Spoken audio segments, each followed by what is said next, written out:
many of you have heard of Agenda 21? How many of you heard that it's a conspiracy theory? Yeah, it was. How can a conspiracy theory be in book form?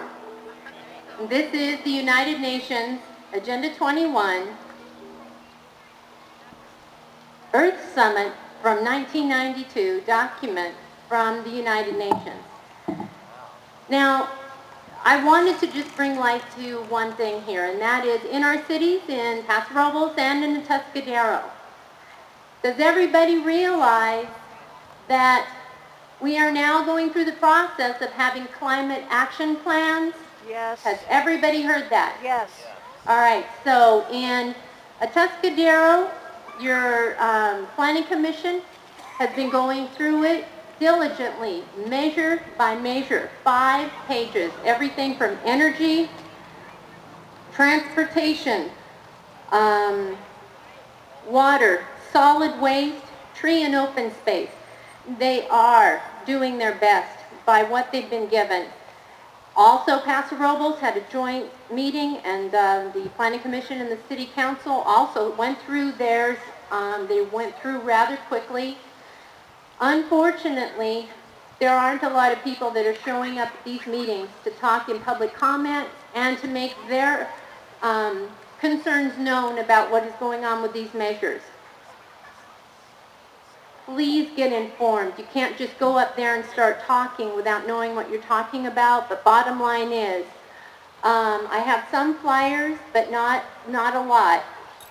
If you go to Central Coast Greenhouse Gas Planning website, it shows you the progress that Tuscadero and Paso Robles is making, and they're trying to get, I'll give you Paso's numbers real quick. They're trying to get our metric tons of greenhouse gas emissions down 21,440 metric tons. All right, the reason why they're doing it, they're saying it because of AB 32, and that's the global warming action from 2006. All right, so, and that is all on the premise that carbon dioxide is a pollutant. So to me, this is not science, this is politics. That's right. This has to do with control, and people are going to make money on the way up. Mm-hmm. We have to get to these meetings. City Council, I think, and Tuscadero is going to address it fairly quickly. You need to get on your city websites. You need to see where they are and on this measure. And you need to let your public officials know, but you need to get educated. So if you go to the Central Coast Greenhouse Gas Planning.com, if you type in your city, and it'll show you all the numbers and what they've been working on. We can't blame them if we're not there to tell them what we want or don't want.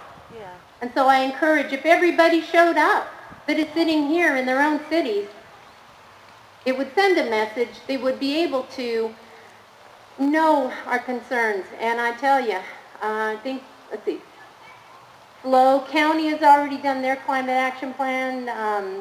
The city, they call them energy-wise plans, changing the names.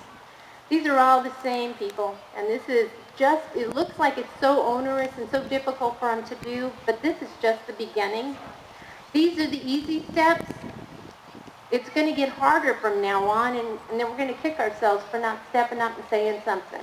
So I encourage you all to get on your own city websites, start looking into where they are in these plans, and then go to the Central Coast Greenhouse Gas Planning website and look at all the measures that everybody is supposed to be voting for. That just different pieces. They can tear it apart. They can double up the measures, and these are voluntary and mandatory issues. But I've got a question. When does a lack of participation in a voluntary measure turn into a mandatory measure? It's very easily done. Yeah. And as soon as we get on the road to all these voluntary measures, and that includes everything from barbecuing in your backyard, the participation will be low, the numbers won't be there, and then come the mandatory. People, we got to wake up. We got to start getting involved. Thank you. Thank you.